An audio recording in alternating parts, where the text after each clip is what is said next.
بسم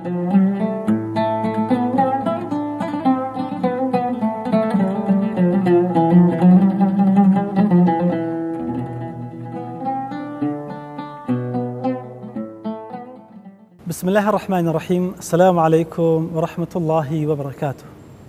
بینەرانی کەناڵی ئاسمانی پەیام، ئەزیزانی بەرنامەی بەفەڕ، فەڕ و بەرەکەتی خوای گەورەتان لەسەر بێ. سوپاسی خوا دەکەین کە دەرفەت و تەمەن و ماوەیدان ئەم جارەش لە ئاڵقەیشتری بەرنامەی بەفەڕ با خزمەتی ئێوەی ئەزیز و خۆشەویست گەیشتنەوە. دەخوازین و دەپاڕێنەوە کە خوای گەورە غەرقی ڕەحمەت و میهرەبانی خۆیمان کە. ئێوەی بەڕست تا دوا ساتی بەرنامە لەگەڵما بن ئازیزان. بۆڵقەی ئەمجارەی بەرنامە لەبەر ئەوەی بەرەو پیری ڕۆژانێکی زۆر گەورە دەڕۆین و لە نێو ڕۆژانێکی زۆر گەورەداین کە کردەوەی تێیدا زۆر ئەزر و پاداشتەکەی زیاترە لە ڕۆژەکانی تر. ئێمە لە جەنابی مامۆستا دەپرسین ئاخۆ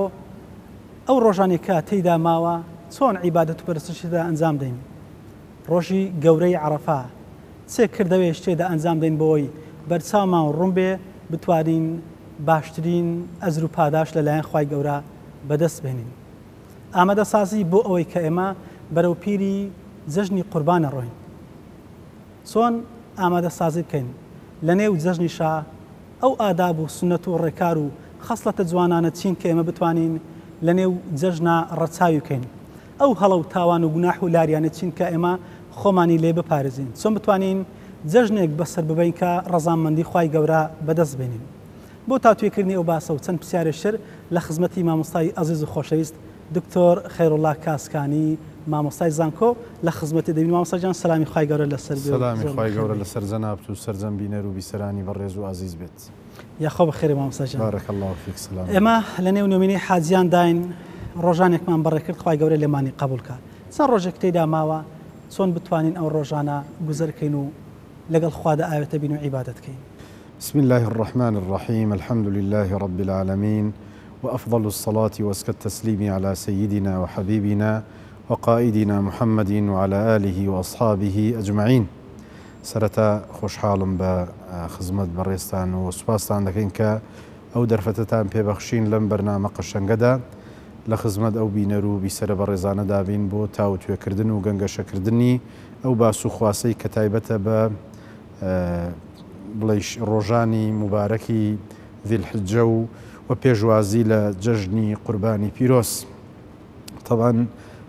معلومی بەڕێستانە مامۆستاگیان ئەو ڕۆژە مبارەکانەی کە هەندێکیان ڕۆیشتونە و هەندێکیان ماون بە تایبەتی ڕۆژە گەورەکە کە ڕۆژی عەرەفەیە ماوە زۆر گرنگە ئێمەی مسلمان زیاتر و زۆرتر لە چەندایەتی و لە چۆنیەتی عیبادەتەکان چڕ و پڕتر ئەنجامیان بدەین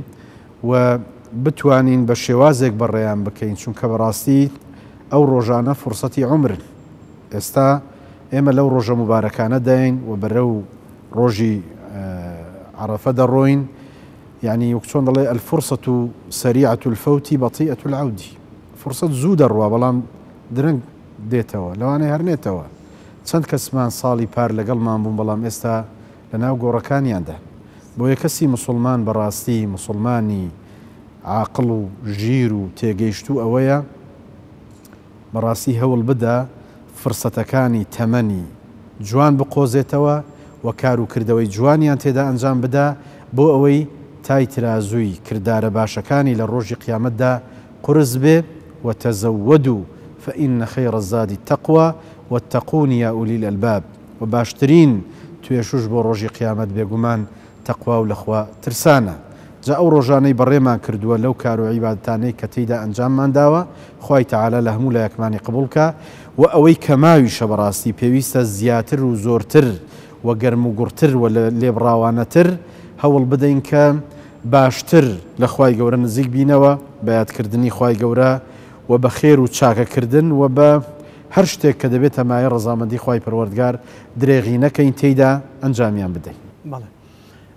ئەو عیبادەتانی عادەتەن کە تێدەکرێت وەکو عیبادەت ینی زیاتر چ بکەین باشۆنەی کەماوە کرد بەخۆی ئەگەر تەماشای فەرمایشتەکەی پێغەمبەری خوا بکەین عەلەیهی الصەلاة وەسەلام. پێغەمبەری خوا صلی الله عليه وسلم دەفەرمێ ما من أيام العمل الصالح فيهن أحب إلى الله من هذه الأيام العشر. هیچ ڕۆژێک نییە کە کردەوەی باش تێیدا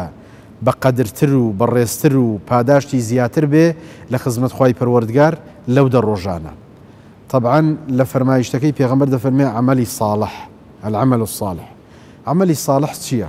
عملی صالح زانایان تەفسیریان کردووە وەک چۆن دەڵێ ڕاوەکەرانی فەرمایشتەکانی پێغەمبەری خوا عەلەیهی سەڵات وسەلام دەفەرمون هەر شتێک ببێتە مایە ڕەزامەندی خوای گەورە ئەوە پێی دەگوتری عملی صالح. هەر لە سوبحان اللهەکەوە تۆ دەیکەی، هەر لە ئەلحەمدولillahەکەوە دەیکەی، هەر لە تەکبیرەیەک لێی دەدەی، هەر لە سەلامێک لە موسڵمان دەکەی، هەر لە تەبەسموکە فی وەجهی ئەخیکە سەدەقە، هەر لە ئیماتەة الئەذى عن الطریق سەدەقە، دڕکێک بەردێک شوشەیەک لەسەر ڕێگایەکە لەسەر شوێنێکە ئەزیەتێکە لە موسڵمان دووری دەکەیەوە ئەوە هەر هەمووی خێر و سەدەقە و چاکەیە و عملی صالحە. جاکەواتە بە ڕۆژووبوون دەگرێتەوە، بەخشین دەگرێتەوە، نوێژ و عیبادەت و شەو نوێژ دەگرێتەوە، قورئان خوێندن دەگرێتەوە، ذیکر و تەسبیح و تەهلیل دەگرێتەوە، سەردانی کردنی مسلمانان دەگرێتەوە، گردن ئازادی مسلمانان دەگرێتەوە. هەر شتێک ببێتە مایەی ڕزابوونی خوای متعال ئەوە عملی صالحە و ئەو لای خوای گەورە ئەجر و پاداشتی زۆری هەیە بە تایبەتی لەو دە ڕۆژانەدا کە ڕۆژانی ذیکر و تەسبیح و تەهلیل و عملی صالح و کردەوەی باش. واسهێنان لە تاوانیش بە هەمان شێوەتیدا مەزور بێگومان واسهێنان لە تاوانیش طبعا چۆن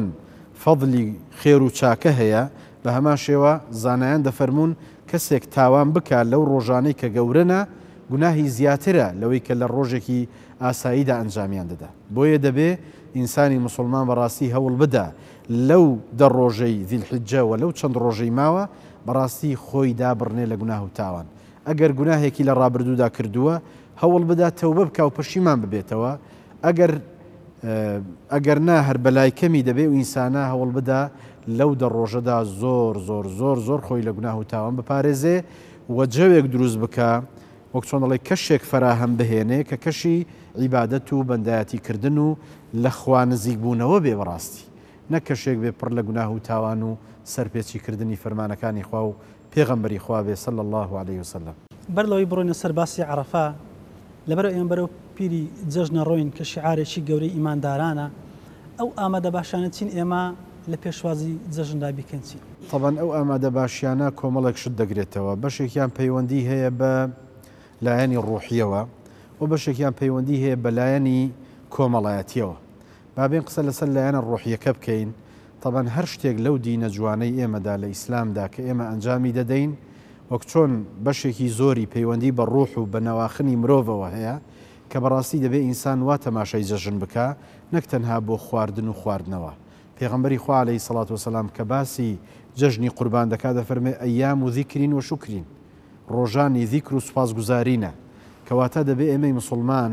بە ڕوح پێشوازی لەو جەژنە بکەین و بزانین ئەو جەژنە هەر ئەوە نییە خەڵک حیوان سەردەبڕێ و گۆشت زۆر دەبێ، نەخێر، بەڵکو ماناگەلێکی زۆر زیاتری هەیە.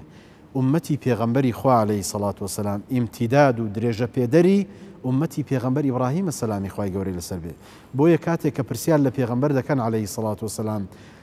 دەڵێن ئەی پێغەمبەری خوا عەلەیهی سەڵات وسەلام قوربان چییە؟ جەژنی قوربان چییە؟ چ دەفەرمێ پێغەمبەری خوا عەلەیهی سەڵات وسەلام؟ نافەرمێت جەژنی گۆشت خواردن و پڵاو و خواردن و خواردنەوەی، بەڵکو دەفەرمێ سنەت ئەبیکم ئیبراهیمە، بەستنەوەی ئومەتی پێغەمبەر عەلەیهی سەڵات وسەلام بە ئومەتی خەلیل و ڕەحمان کە پێغەمبەر ئیبراهیمە سەلامی خوای گەورەی لەسەر بێ. کەواتە خۆشیمان، جەژنمان، شادیمان هاوتەری بوو، هاوشان و یەکسانە بە جەژن و بە دینداری و بە خواپەرستی خەلیل و ڕەحمان کە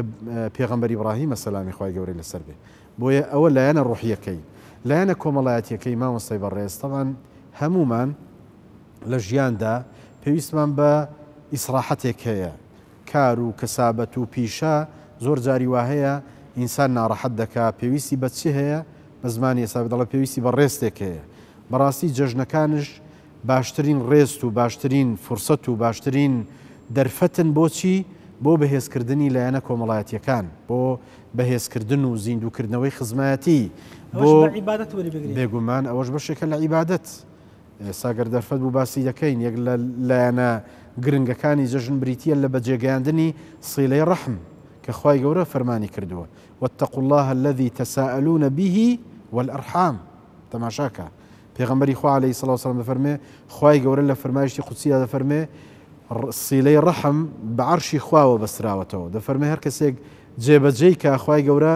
مۆفەقی دەکا و بە ئامانجی دەگەێنێ خۆ پێچەوانەوە ئەو کەسەی کە سیلەی ڕەحم و سەردانیکردنی خزم و هاموشۆکردنیان وەلا بنێ بێگومان خوای گەورە بەرەکەت لە ژیانی ئەو ئینسانەدا هەڵدەگرێ کەواتە ڕوویەکی پەیوەندی بەلایانی ڕۆحیەوە هەیە وەلایەنێکیشی پەیوەندی بەلایانی کۆمەڵایەتیەوە هەیە کە بریتیە لە نوێکردنەوەی برایەتی لە نێوان مسلماناندا ڕۆژێک لە ڕۆژان ناخۆشیەک ناڕەحەتیەک ئیزعاجیەک تووڕەبوونێک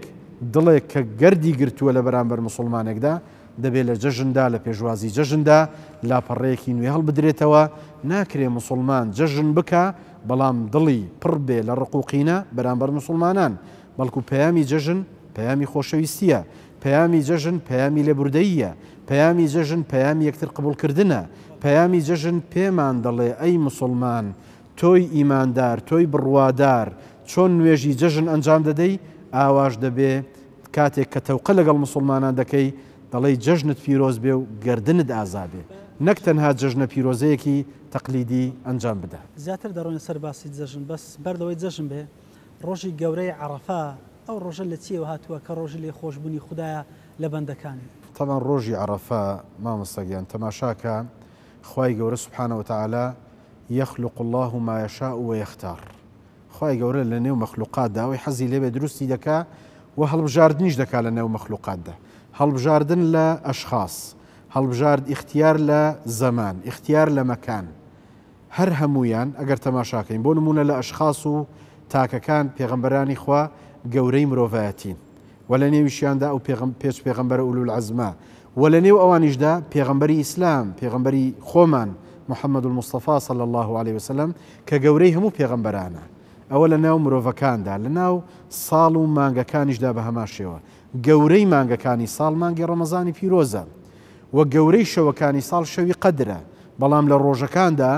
گەورەی ڕۆژەکانی ساڵ ئەو دە ڕۆژەی ذیلحجەیە مانگی نۆمینەی حاجیانە و لە هەموو ڕۆژێکیش گەورەتر ڕۆژی عەرەفەیە طبعا ڕۆژی عەرەفە مامۆستای بەڕێز فەرمایشتی پێغەمبەری خوای عەلەیهی سەڵات وەسەلام زۆر زۆر لەسەرە یەک لەوانە پێغەمبەری خوا دەفەرمێ عەلەیهی سەڵات وەسەلام باشترین ڕۆژێک لە لای خوای گەورە ڕۆژی عەرەفەیە لە فەرمایشتی تردا هاتووە پێغەمبەری خوا عەلەیهی سەڵات وەسەلام دەفەرمێ هیچ ڕۆژێک نییە خوای گەورە بە ئەندازەی ڕۆژی عەرەفە بەندەکانی ئازاد بکات لە ئاگری دۆزەخ و لە فەرمایشتێکی تردا هاتووە دەفەرمێ خوای گەورە سوبحانه وتعالى وەک چۆن دەڵێ کەیف و شادی دەردەبڕێ لەلایەن مەلایکەتەکان دەڵێ تەماشای بەندەکانم بکەن هاتوون تەبەن مەوسیمی حەج بێ و ئەوە بێ هاتوون داوای لێخۆشببوونم لێ دەکەن ئەتەونی غوبڕەن شوعثەن وەک لە فەرمایشتەکەدا هاتووە بە تۆزاوی بە پێیپەتی بە سەری ڕووتەوە داوای لێخۆشببوون دەکەن وعد بێ و بەڵێن بێ من لە هەمویان خۆش بوو گەورەی ئەو ڕۆژە بزڵ و حاجەکانیان لە نەخێر بۆ غەیری حاجیانیشە طبعا ئێستامە کە لە بارودۆخێکدان کە بەهۆی نەخۆشی و پەتای کۆڕۆناوە مسلمانان لە سەرتاسەری دنیادا ناتوانن ئەو فەرزە گەورەی حەج ئەنجام بدەن بێگومان ئەوە خوای گەورە تەماشای نیەتی دڵەکان دەکات ئەگەر نیەتی ئێمە ئەنجامدانی حەج بێ خوای گەورە دەفەرمێت چی لە فەرمایشتی قودسیدا من هم أحدكم بحسنة فلم يعملها كتب الله له حسنة كاملة بەس نیەتی ئینسانی مسلمان بۆ ئەنجامدانی کاری باش لە لای خوای گەورە بە عیبادەت دەنووسرێ ئەگەر ئێمەی مسلمان مەبەستمان ئەنجامدانی حەج بێ بەڵام ڕێگر هەیە ناتوانین دڵنیا بە وەکو ئەجر نەک وەکو لاچوونی ئەو فەرزەی لەسەر شانمانە خوای گەورە ئەجری پاداشتی حەجێکی تەواومان بۆ دەنووسێ کەواتە ئەوەش گەورەی و نیعمەتی خوای پەروەردگارەکە بە ئێمەی بەخشیوە جا پێغەمبەری خوا دەفەرمێ عەلەیهی سەڵات وسەلام أفضل الدعاء دعاء عرفة دعاء يوم عرفة وأفضل ما قلت أنا والنبيون من قبلي لا إله إلا الله وحده لا شريك له له الملك وله الحمد وهو على كل شيء قدير پێغەمبەری خوا عەلەیهی سەڵات وسەلام دەفەرمێ باشترین ڕۆژێک و باشترین ڕۆژ کە دوعای تێدا بکرێ نافەرموێ شەو دەفەرمێ ڕۆژی عەرەفەیە و باشترین ذیکرێک کە من و پێغەمبەرانی خوا سەلامی خوای گەورەیان لەسەر بێ کردویانە لا إله إلا الله وحده لا شريك له له الملك وله الحمد وهو على كل شيء قدير توحيد خواي قوريه سبحانه وتعالى بە یەکگرتنی خوای میهرەبانە سبحانه وتعالى ئیثباتکردن و ئیقرارکردنە بەوەی کە بەس ذاتی ئەڵڵا شایستەی کوڕنوش بۆ بردن، شایستەی بەندایەتی بۆ کردن، شایستەی عیبادەت بۆ کردنە سبحانه وتعالى. ئەکسەری وردەکانمان لەو ڕۆژە ئەو وردە بێ زۆربەی وردەکانمان بەپێی فەرمایشتی پێغەمبەری خوا عليه الصلاة والسلام لا إله إلا الله وحده لا شريك له له الملك وله الحمد وهو على كل شيء قدير. ئەوە وردێکی زۆر گرنگە کە نەسی فەرمایشتی پێغەمبەری لەسەر عليه الصلاة والسلام هەر وردێکی تریش الحمد لله لا إله إلا الله أستغفر الله صلوات دانە لە دیداری پێغەمبەری خوا عليه الصلاة والسلام هەر شتێکە هەر هەمووی ذیکرە و تەسبیحاتە و لە لای خوای گەورە ئەجر و پاداشتی زۆر و نەبڕاوەی هەیە بۆ ئینسانی موسڵمان. کاک دکتۆرجان بە ڕۆژبوون تێیدا کە پێغەمبەری خوا صلی الله علیه و سلم ئاماژەی پێکردووە ئەجر و پاداشتەکەی چەندە و چۆنە؟ بە ڕۆژبوون لە ڕۆژی عەرەفەدا سونەتێکی مؤکەدەی پێغەمبەر عليه الصلاة والسلام بۆ کەسێک کە حاجی نەبێ، بەڵام بۆ حاجی سونەتە بە ڕۆژوو نەبی لەبەر مەشەقەت و ماندووبوون و ناڕەحەتیەکان. پێغەمبەری خوا عليه الصلاة والسلام دەفەرمێ ئەحتەسیب على الله أن يكفر السنة التي قبله. من وا ئومێد دەکەم و وا تەمەنا دەکەم لە لای خوای گەورە، خۆزگە دەخوازم کە ببێتە مای کەفاڕەتی گوناهەکانی ساڵی ڕابردوو. جا ئێستا خەڵکێکی زۆر بڵێ جا باشە مامۆستاگەر وەبێ من بە ڕۆژێک خوای گەورە لە گوناهی ساڵی ڕابردووم خۆش دەبێ. هەموو ئەو فەرمایشتانەی پێغەمبەری خوا عەلەیهی سەڵات وسەلام کە ئەم جۆرە پاداشتە باز دەکەن تایبەتە بە ئەو گوناهانەی کە بچووکن و تایبەتە بەو گوناهانەی کە پەیوەندیان نییە بە حەق و ناسەوە بە مافی خەڵکەوە. من ڕۆژێک لە ڕۆژان زوڵمم لە جەنابەت کردووە، مافی جەنابتم خواردووە، ستەمێکم لێ کردووی، خوا لەو گوناهە خۆش نابێ. یان دەبێوەتانە ئێستەمەکەت بۆ بجێڕمەوە قەرەبووی ئەو ناحەقیەت بۆ بکەمەوە کە بەرامبەر تۆ ئەنجامم داوە، یان ئەوەتانێ دەبێ گەرنی خۆت پیازا بکەم. ئەگەر ئەو دوانم نەکرد خوای گەورە لە حەقی خەڵک خۆش نابێ. خوای گەورە لەو گوناهانە خۆش دەبێت کە بچووکن پەیوەندیان هەیە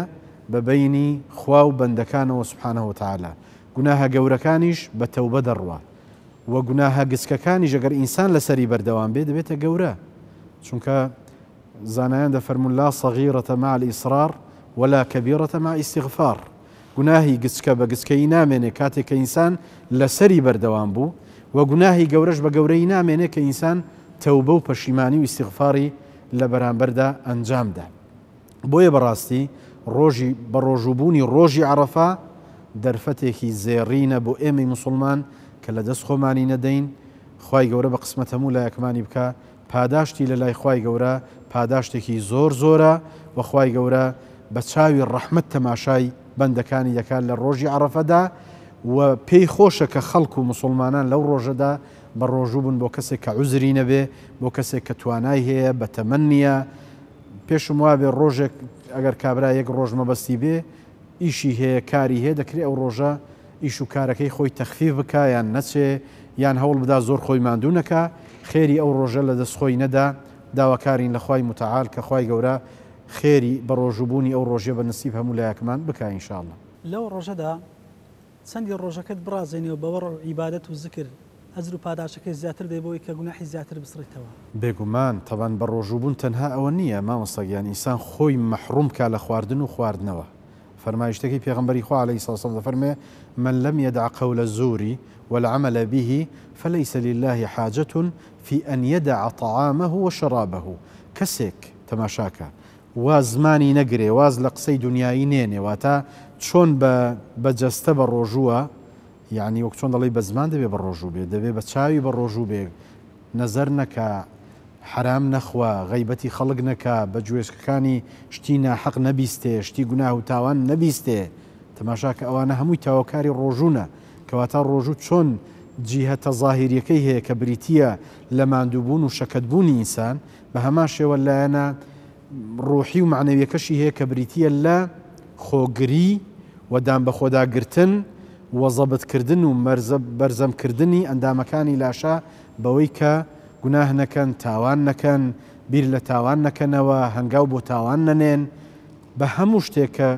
خوای گەورە پێی ناخۆشە لە هەموو شتێک دوور بکەونەوە و هەموو ئەو کار و کردەوانەش ئەنجام بدەن کە خوای متعال سبحانه وتعالى پێی خۆشە بۆ ئەوەی لە خێر و بەرەکەتی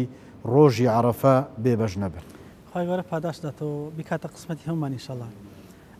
دەڕۆینە سەر جەژن لە چی هاتیە و لە بەرچی خوای گەورە دایناوە؟ بەڵێ طبعاً مامۆستاگیان جەژن لە ئیسلامدا عیبادەتە، جەژن لە ئیسلامدا عیبادەتە. ئەو شتەی ژیاندا پشوو نییە، هەموو ژیانمان دەبێت ئەمە بە عیبادەت ببینە بەڵێ سەر. بێگومان ئەو شتەی کە ئیسلام جیای دەکاتەوە لە دینەکانی تر و دینە محەڕەف و دەستکردەکانی مرۆڤ و یان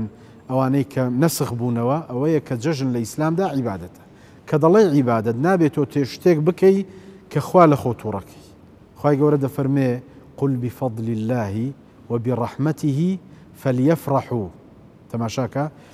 بە فەضل و ڕەحمەتی خوای گەورە دڵخۆش بن. زانایان دەفەرمون فەضل و ڕەحمەتی خوای گەورە عیبادەتە، هیدایەتدانە بۆ ئیسلام، نیعمەتی ئیمانە. کەواتە موسڵمان کاتێک جەژن دەکا دەبێت دڵخۆش بێ بەو جەژنە، چونکە بەشێکە لە عیبادەت، بەشێکە لە دینداری. کەواتە دینی ئێمە، ئیسلامی ئێمە، پەیامی ئێمە، قورئانی ئێمە، فەرمایشتەکانی پێغەمبەری خوا عەلەیهی سەڵات وسەلام ئێمەی موسڵمان وا پەروەردە دەکەن کە جەژنیشمان بەشێکە لە عیبادەت و دینداری، شتێک نییە جیاواز بێت لە نوێژ و ڕۆژ و ئەوانە. خۆشیەکانیشمان بەشێکە لە عیبادەت، خواردن و خواردنەوەمان بەنیەتی باش عیبادەتە، گەشت و سەیرانمان بەنیەتی باش عیبادەتە، ئەو بەرگ و پۆشاکەی لەبەری دەکەین عیبادەتە، قسەکردنمان لە خێردا عیبادەتە، نیەتمان وەدەکا بیکاتە عیبادەت، نیەتمان وەدەکا بیکاتە عیبادەت. بەڵێ کاتێک کە تۆ دەخۆی و دەخۆیەوە بۆ ئەوەی کە بەهێزبی بە قووەتبی لەسەر ئەنجامدانی عیبادەت، ئەوە خۆی لە خۆیدا عیبادەتە، ئەو خواردنەی دەیخۆی عیبادەتە، ئەو هەنگاوانەی دەڕۆی بۆ هەر ئیشێکی خێر، بۆ هەر کاروبارێکی خێر، بۆ هەر کار و پیشە و کەسابەتێکی خێر، ئەوە هەمووی عیبادەتە و لای خوای گەورە ئەجر و پاداشتی زۆری هەیە. ذلك ومن يعظم شعائر الله فإنها من تقوى القلوب. من تقوى القلوب. چۆن ئەو شعارەت هەیە؟ طبعا تعظیمی شاعیرەی خوای گەورە بەوە دەکرێ مامۆستای بەڕێز کە ئینسانی موسڵمان وا تەماشای بکە کە ئەوە شتە کە خوا گەورەی کردووە، شتێک نییە لە لای مرۆڤ گەورە کرابێ. طبعا زۆر جیاوازی هەیە لە شتێک کە خوا گەورەی کرد بێ لەگەڵ شتێک کە خوای گەورە گەورەی نەکرد بێ، لای مرۆڤەکان گەورە بێ. ئەو شتە گەورەیە لای ئینسانی موسڵمان کە لە لای خوای گەورە بە قەدر و شکۆ و گەورەیە، و ئەو شتەش کە لە لای خوای گەورە ڕێز و شکۆ و چۆن دەڵێ بەها و قیمەتی نەبێ، لای ئینسانی موسڵمانیشی نابێ. طبعا تعظیمکردن و بە گەورە زانانی، بە گەورە زانینی جەژنی قوربان و جەژنی ڕەمەزان یەکێکە لە شعیرەکانی خوای گەورە، یەکێکە لە دروشمەکانی دینمان. دەبێ ئێمەی موسڵمان بە گەورەی تەماشاکەین، دەبێ ئێمەی موسڵمان بەسەرماندا نەڕواوەکو ڕۆژێکی ئاسایی، بەڵکو دەبێ خۆمانی بۆ ئامادەکەین وەکو لە سەرەتای بەرنامەکە باسمان کرد، هەم لە لایەنە ڕوحیەکەی و هەم لە لایەنە کۆمەڵایەتیەکەشی. ئەو کاتە ئێمە دەتوانین ومن يعظم شعائر الله لەناو ژیانی خۆماندا تەطبیقکەین و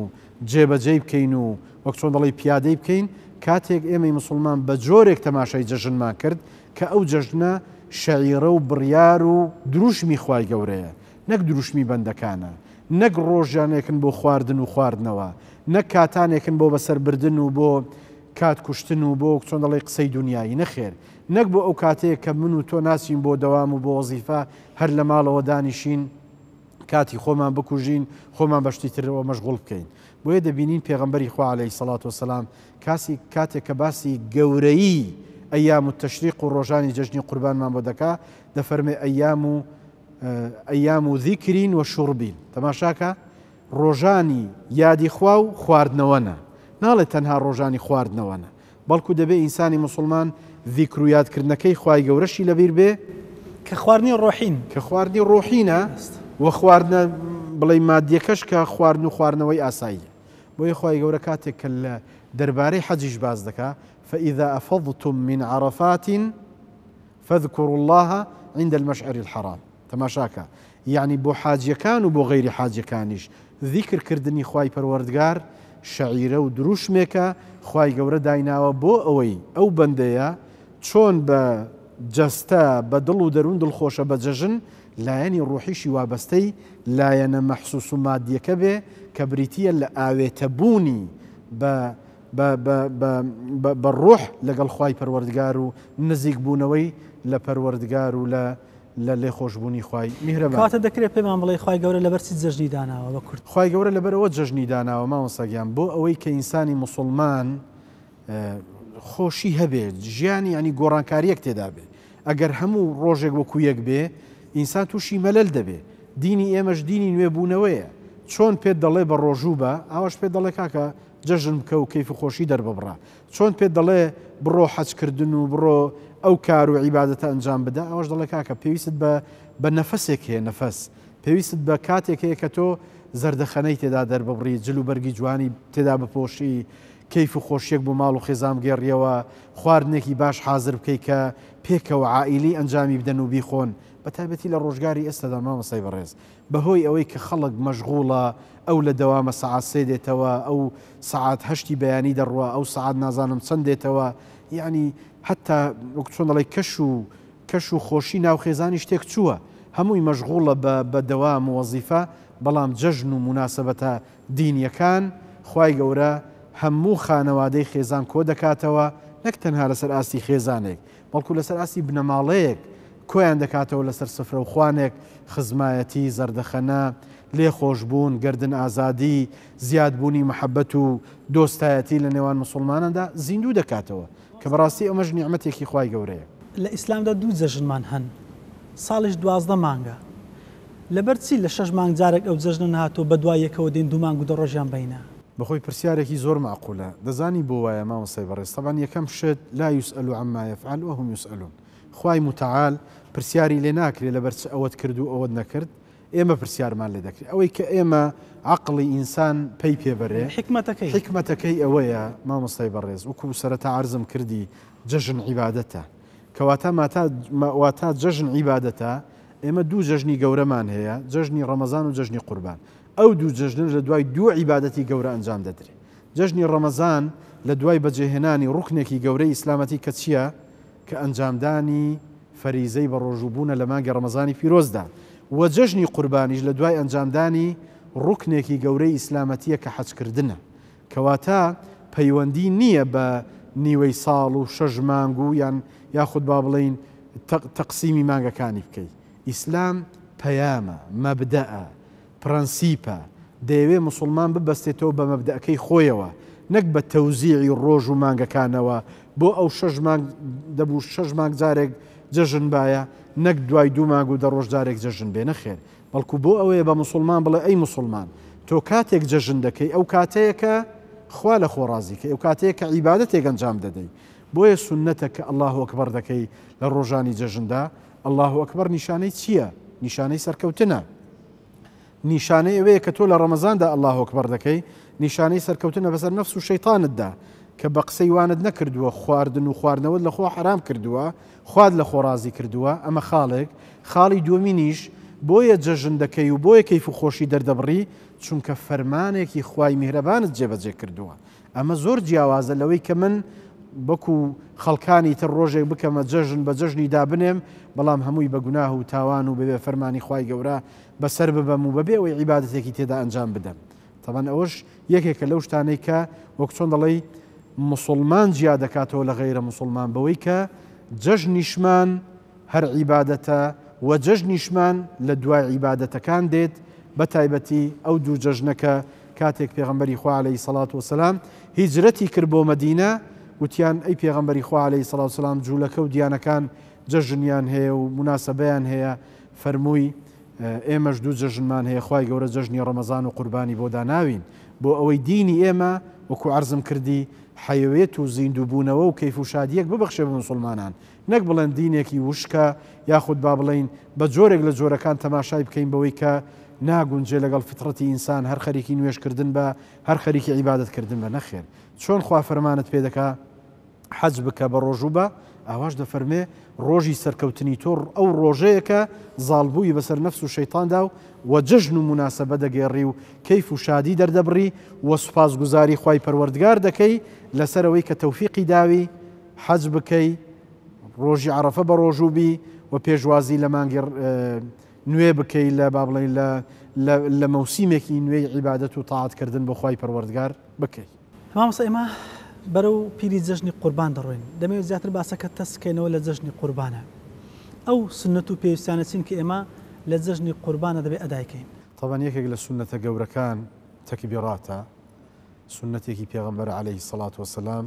لە بەیانی ڕۆژی عەرەفە دەست پێ دەکات تا کۆتا ڕۆژی عەسری کۆتا ڕۆژی جەژنی قوربان سنەتێکی پێغەمبەری خوای عەلەیهی سەڵات وەسەلام و دووەمیان نوێژکردنی جەژنە طبعاً نوێژی جەژن سنەتێکی مؤکەدەی پێغەمبەر عەلەیهی سەڵات وەسەلام دیارە وا باشە لە دەرەوەی مزگەوت ئەنجام بدرێ و ژن و پیا و منداڵ هەموو تێیدا بەشداری بکرێن ئەوەش سنەتی پێغەمبەری خوای عەلەیهی سەڵات وەسەلام و خاڵێکی تر قوربانیکردن سنەتی پێغەمبەر عەلەیهی سەڵات وەسەلام و خاڵێکی تر پیرۆزبایی و گردن ئازادی مسلمانان سنەتێکی پێغەمبەر عەلەیهی سەڵات وەسەلام و خاڵێکی تر و سنەتێکی تر سیلەی ڕەحمە بەڵکو واجبە سیلەی ڕەحمیسان جێبەجێ بکە بە تایبەتی وەکو لە سەرەتای بەرنامەکەش باسمان کرد جەژنەکان دەرفەتی زێڕینن بۆ ئەوەی ئینسانی مسلمان فەرزی سیلەی ڕەحم جێبەجێ بکە لەگەڵ مسلماناندا لە نەریتی کورداوەری خۆشمانە زیاتر تیشک دەخەنە سەر مەسەلەی سەردان و بەسەرکردنەوە ڕەوایە بەڵێ شتێکی ڕەوایە بەڵکو ئەوە بەشێکە لە تێکەڵبوونی گەلی کوردی مسلمان بە دینەوە بە ئیسلامەوە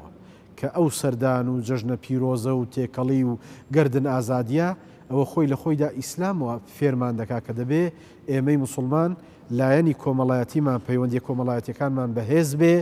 خەوش و کلێنی نەکەوێتە ناوێ بۆ ئەوەی شەیطان هێلانەی خۆی لە ناو دڵ و دەرونی ئێمەدا دروست نەکا بەرامبەر بە مسلمانان ڕق و قینەمان لە بەرامبەردا نەبێ بەڵکو تەماشاکە ئەهلی گەڕەک منداڵ گەورە گچکە جەژن دەگەڕێن و جەژنە پیرۆزە لێ دەکەن هەم دیاردە و هەم زاهیرەیەکی کۆنی کوردەواریە و هەم بەڕاستی شعیرەیەکی ئیسلامەتیشە و سنەتێکی ئیسلامە کە جەژنە پیرۆزە و گردن ئازادی لە یەکتر سیمایەکی جوانتر و ڕێکتر و پوختەتر بە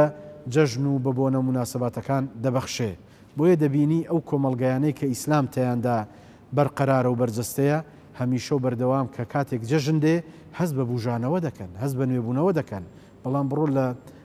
لە شوێنەکانی تروانیە با بڵێ لە ئەوروپا ئەوەی کە مسلمان نەبێ ڕۆژی جەژن و ئەوانەی هەروەکو ڕۆژەکانی تر بەڕێ دەکا ینی هیچ جیاوازیەکی نابێت بۆیە زۆر گرنگە ئێمە ئەو پەیامە گرنگانەی جەژنی قوربان و جەژنەکانی تر وەربگرین کە ئەمە بەڕاستی زۆر زۆر گرنگە خاڵێکی تر کە دەمەوێت ئاماژەی پێ بکەم ئەویش ئاشتبوونەوەی لە نێوان مسلماناندا ناکرێ ئینسانی مسلمان جەژنی قوربان یاخود جەژنی ڕەمەزان بێ دڵی پڕ بێ لە ڕقوقینە بەرامبەر بە مسلمانان نابێ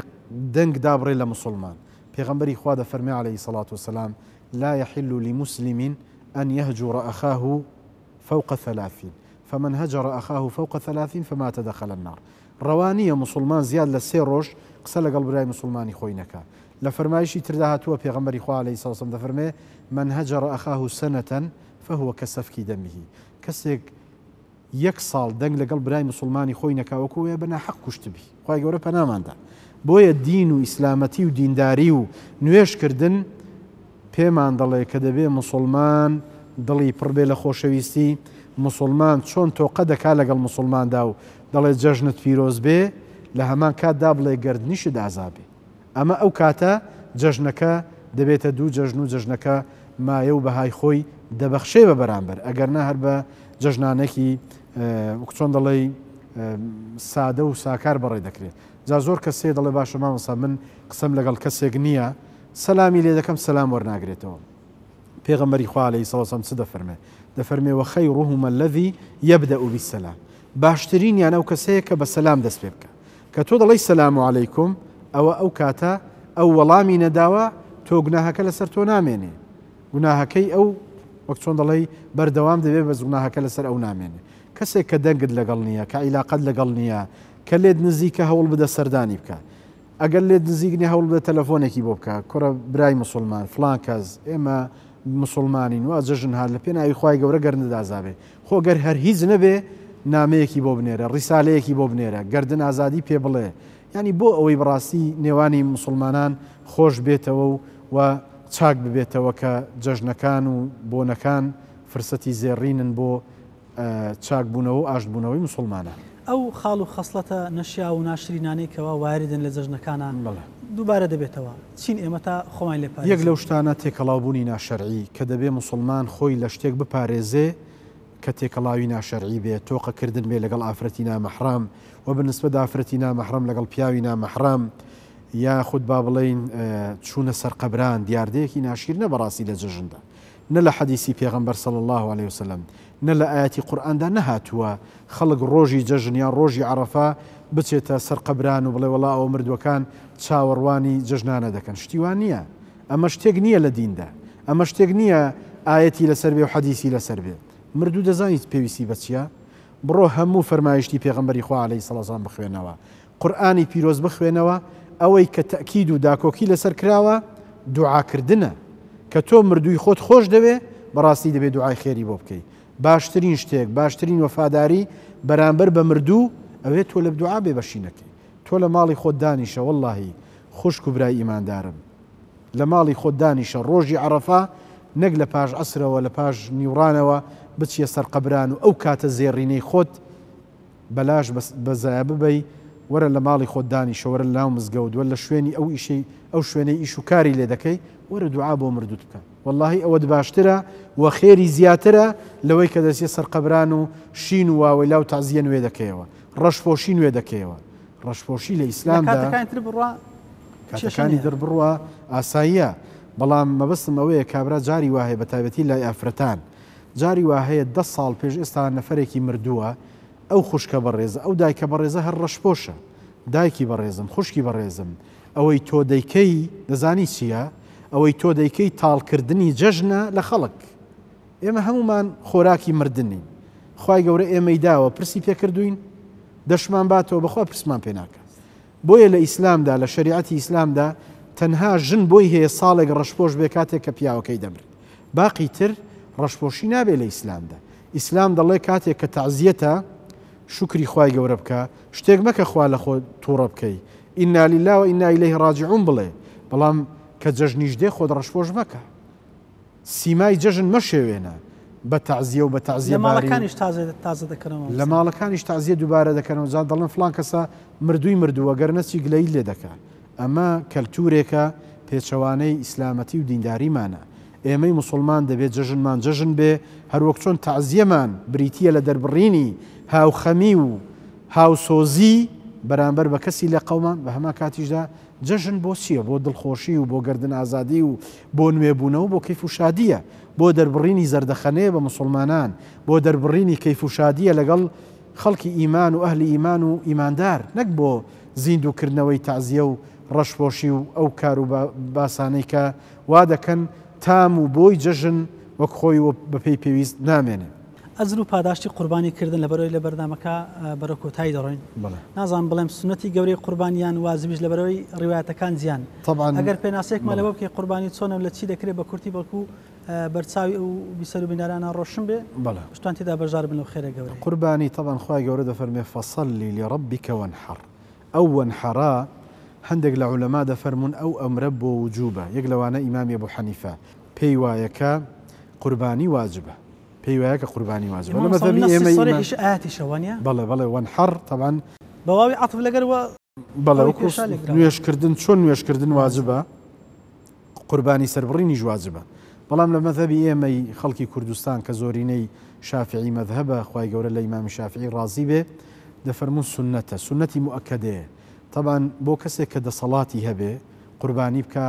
کارێکی باشە و خێرێکی باشە و سنەتێکی گەورەی پێغەمبەر عەلەیهی سەڵات وسەلام بەڵام کەسێک نەتوانێت لە مسلمانان حەزیشی لێبێ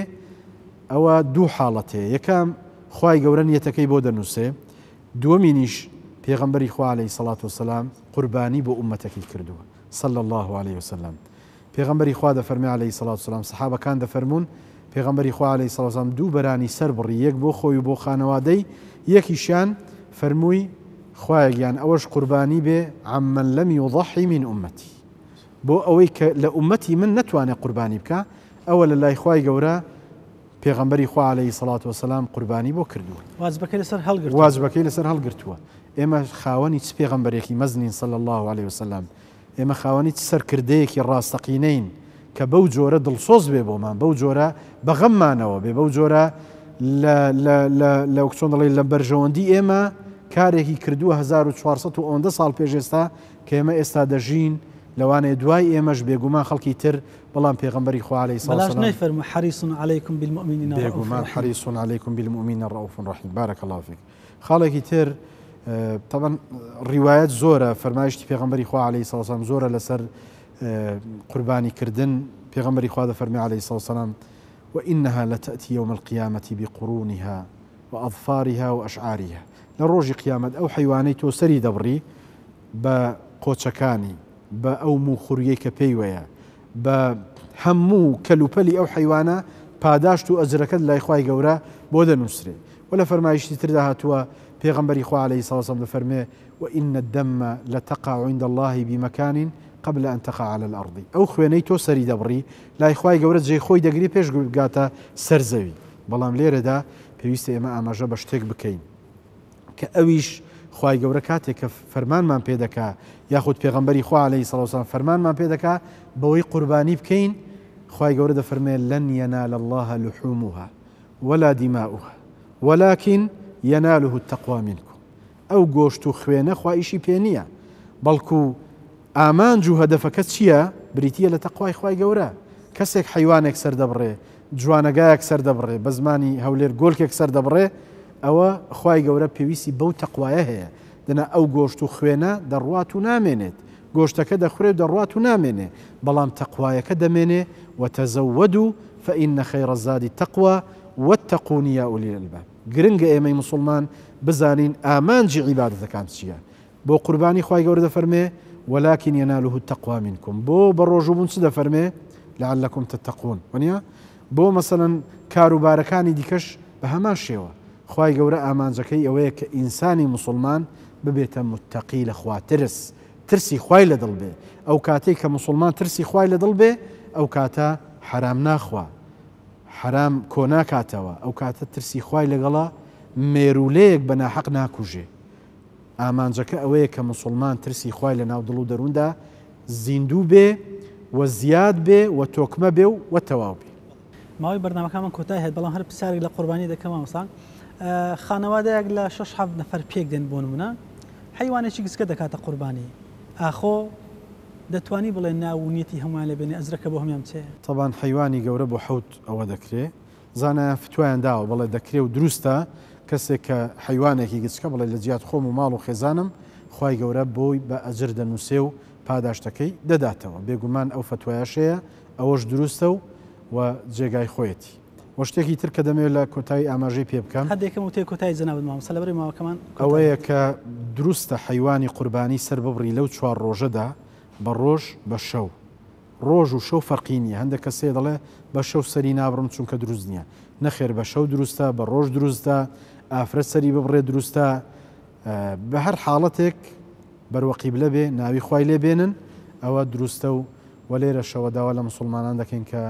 دوعای خێر بۆ هەموو لایەکمان بکەن وەخوای تەعالا تەوفیقی هەموو لایەکمان بدا بۆی بتوانین بە خزمەت جەژنی قوربانی پیرۆز بکەین وەخوای پەروەردگار هەموو لایەکمان مۆفەق بکا بۆ ئەنجامدانی کاری باش و گفتاری شیرن و سوپاس و ڕێزیشم هەیە بۆ ئێوەی بەڕێز و بۆ بینەرانی خۆشەویست کە لەگەڵمان بوون و بینەرمان بوون خوای گەورە تەوفیقی هەموو لایەکمان بدە خوای گەورە پاداشی زۆر بەڕێز مامۆستا دکتۆر خێرڵا کاسکانی بداتەوە زیێتماندای مامۆستای زانکۆ زۆر سپاس مامۆستاجان بارەک الله فیک خوای گەورە مەحفوظتان کە بارەک الله بیکم بەڵێ بینەرانی بەڕێز و خۆشەویست ماوەی بەرنامەی ئەم جارەی بە فەڕ بە پایان گەشت دەخوازین کە خوای گەورە لێمانی قبول کات و تەمەنمان باقیکە بۆی بگەینە جەژنی قوربانی پیرۆز بەوەی ئەو دروشمانە زیندوو بکەینەوە تاکو بەو هۆیەوە بتوانین زیاتر لە خوای گەورە نزیک بینەوە تاکو دیدار بە خوای گەورەتان ئەسپێرم. السلام علیکم ورحمة الله وبركاته.